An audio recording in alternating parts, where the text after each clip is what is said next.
આણંદ જિલ્લામાંથી એક દુઃખદ અને ગમખ્વાર ઘટના સામે આવી છે। બોરસદ તાલુકાના અલારસા ગામમાં આજે અચાનક વર્ષો જૂનું તોતિંગ લીમડાનું વૃક્ષ ધરાશાયી થતા ભારે અફરાતફરીનો માહોલ સર્જાયો હતો। ગામના બસ સ્ટેન્ડ નજીક આવેલું આ જૂનું લીમડાનું વૃક્ષ અચાનક ધરાશાયી થયું હતું, જેના કારણે વૃક્ષ નીચે ઊભેલા એક રિક્ષા, એક ટેમ્પો અને ફ્રૂટની લારી દબાઈ ગયા હતા। આ દુર્ઘટનામાં 2 લોકોને ગંભીર ઈજાઓ પહોંચી હોવાનું સામે આવ્યું છે, જ્યારે ટેમ્પો ચાલકનું ઘટના સ્થળે જ મોત નીપજ્યું હોવાનું જાણવા મળી રહ્યું છે।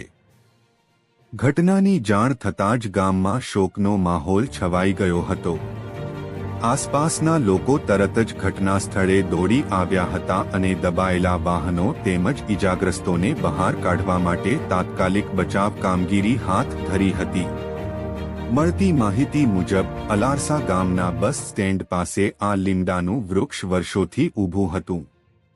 ગામના લોકો માટે આ જગ્યા રોજબરોજની અવરજવર અને બેઠકોનું કેન્દ્ર માનવામાં આવતી હતી। ખાસ કરીને સાંજના સમયે ગામના વડીલો અને યુવાનો મોટી સંખ્યામાં આ વૃક્ષ નીચે બેસતા હોય છે। જો કે સદનસીબે આ ઘટના બપોરના સમયે બની હતી, જેના કારણે મોટી જાનહાનિ ટળી ગઈ હોવાનું ગ્રામજનો જણાવી રહ્યા છે।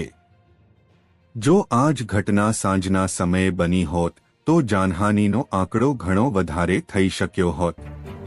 વૃક્ષ ધરાશાયી થતાં જ રિક્ષા, ટેમ્પો અને ફ્રૂટની લારી સંપૂર્ણપણે દબાઈ ગયા હતા।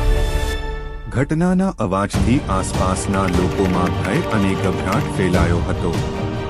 ગ્રામજનોએ કોઈ પણ વિલંબ કર્યા વગર બચાવ કામગીરી શરૂ કરી હતી।